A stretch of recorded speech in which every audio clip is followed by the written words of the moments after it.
You ready? Yeah. Okay. All right, ready?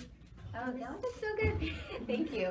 Okay, so we're gonna, hold on. Before we start, let's review historical fiction, because that's what we're gonna do. We're going to read our chapter on Blood on the River. We're reading chapter 5 today. Let's go over historical fiction elements. Who remembers some elements of historical fiction? I think they're on the board, but yes. A real setting in time. Good. A real setting in time. Good. Yes, Maddie. Something like real characters. Sometimes real characters and sometimes not real characters. So you have some fictional characters and you have some characters that are real. Yes? They have facts in it, but some of it's made up because they don't know. Right. So there's some historical facts that are true and some that are made up. Just like in our story, we have Samuel's background. His background is made up, but everything on the ship is real. Yes, Keegan. Sometimes it's not.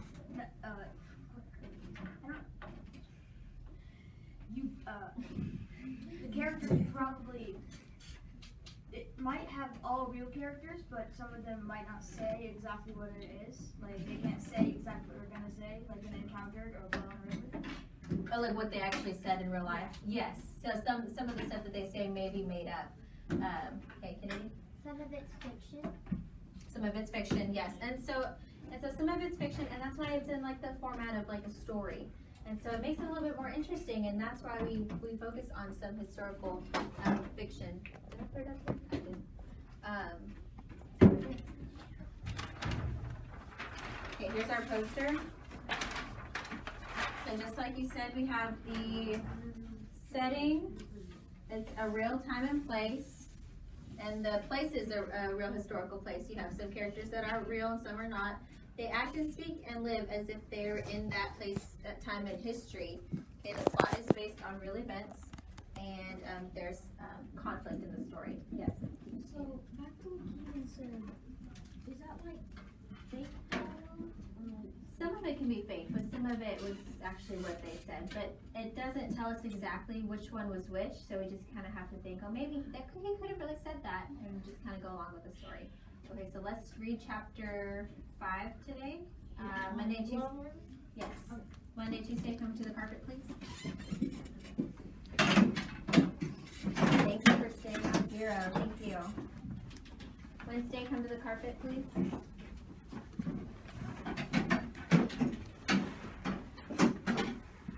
Awesome. Thursday, come to the carpet, please. I love this transition. And Friday, come to the carpet, please.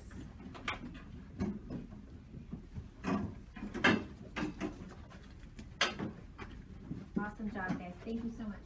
Okay, so let's go over our text real quick before we start.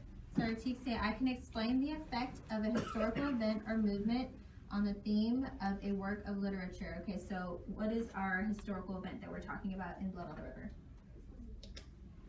What is our historical event, Jonathan? How the United Kingdom, England sent people to the New World that live north, and where Spain sent people. Yes.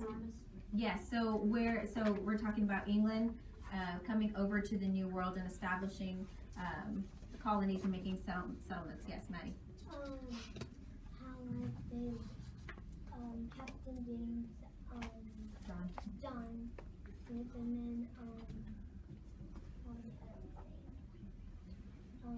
Master Wingfield. Yes. So we have those two characters, and those are those fictional characters, or are they real historical characters? Real. Those are real characters. Iliana?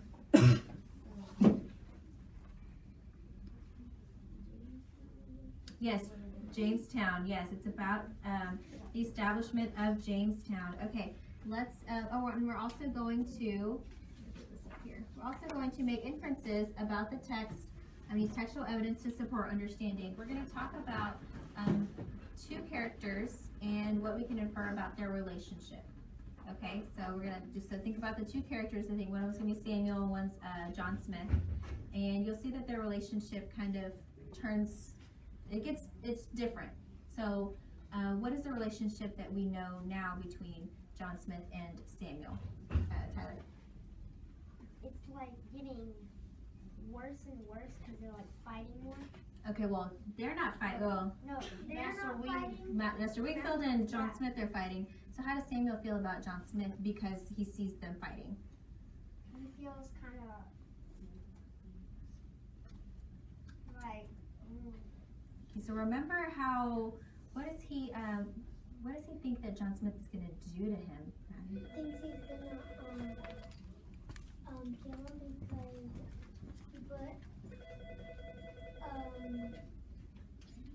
Master Wingfield put John Smith into The shackles, the cuffs. Shandy, and Samuel wanted to see this fight, but he thinks that Master Wingfield is like gonna hurt him because he said something about like he's gonna hurt him because they didn't like what he was saying. Right. Okay, Kennedy. Maybe possibly feeling bad.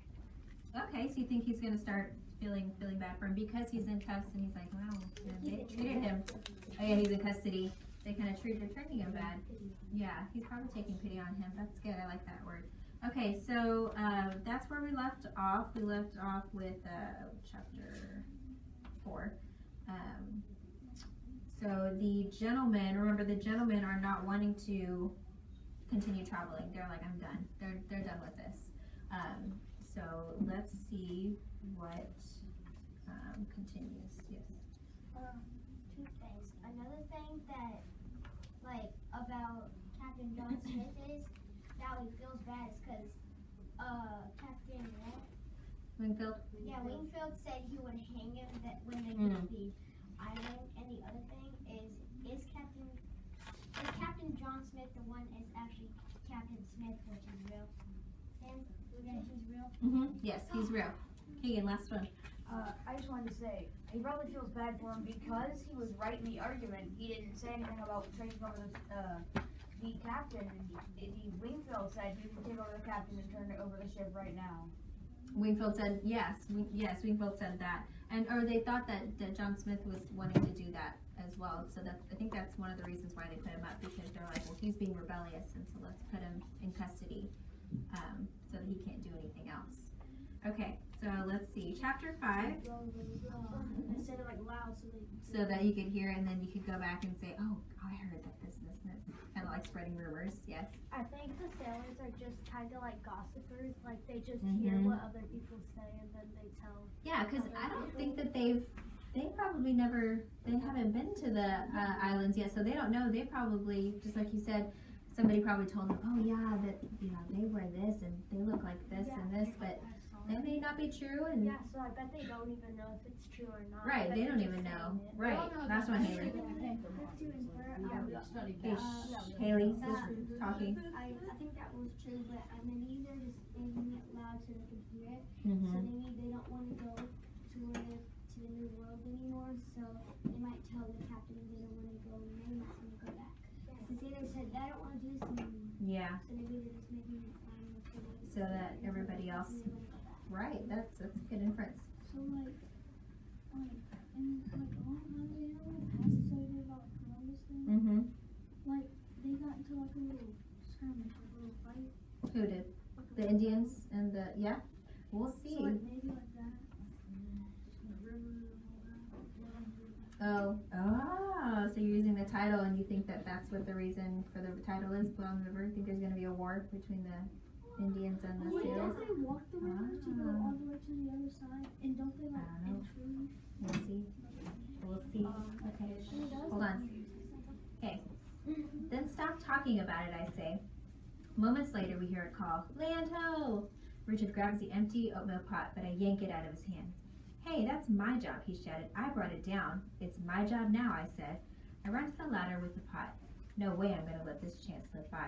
Up on deck, I squinted in the dazzling sun. The sails billow bright white against the blue sky. The breeze is warm. I go to the railing and search the horizon. There it is, a green bump in the distance. In the midst of the jewel blue sea, the first of the Caribbean islands, I give the pot to the cook and linger, breathing in the sweet air, marveling at the brightness of it all. Richard comes up on deck, and James too, and several of the gentlemen, until the first mate called a halt. He drives us back down below, threatened to beat us boys with an oar if we didn't hurry.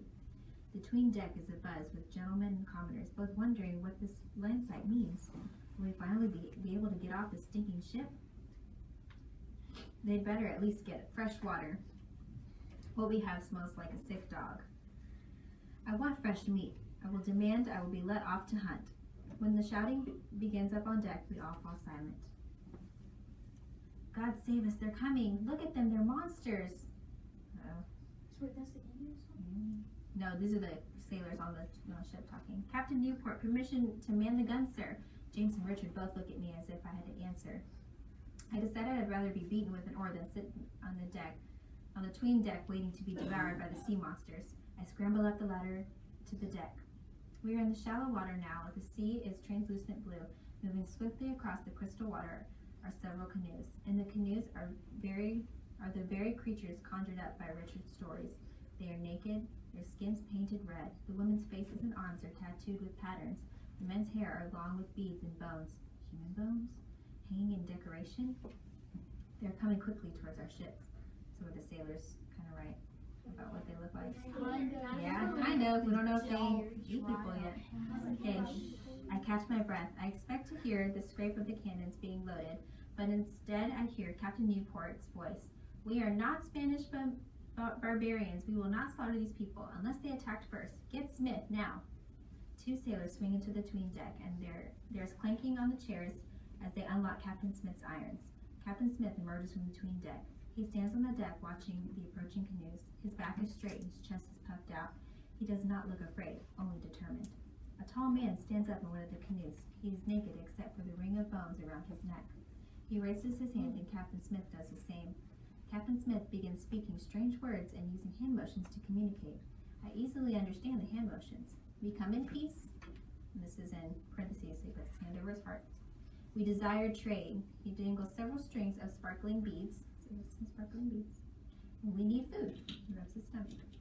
The man in the canoe stoops and picks up something that looks like a very large pine cone with spiky green shoots coming out of the end. He pretends to take a bite out of it. I breathe a sigh of relief. He understood. Okay, quickly, what do you think that is? A large pine cone with spiky green shoots coming out of one of the ends. Isabella? A pineapple. A pineapple. It took me a while to figure that one out. And I love pineapple. All afternoon, the natives came back and forth on our ships in the canoes, bringing sweet-smelling fruits and other foods from the islands, which sits green and lush nearby. The large pine cone with spiky leaves turns out to be called a pineapple, and it tastes like food for a king. The cook names the other things they bring: mangoes, papayas, plantains, potatoes, tobacco. In return, we give them knives, hatchets, beads, and copper, and they are happy. I have seen that Captain Smith's ankles are raw from rubbing the irons. That evening, I asked the cook for some tallow and bring it to him. It's like some ointment. I think I know what it is now. Okay, hold on. It's like some ointment, so you can rub it on his ankles. Are you free? Hold on. Are you free? Are you a free man, sir? I asked.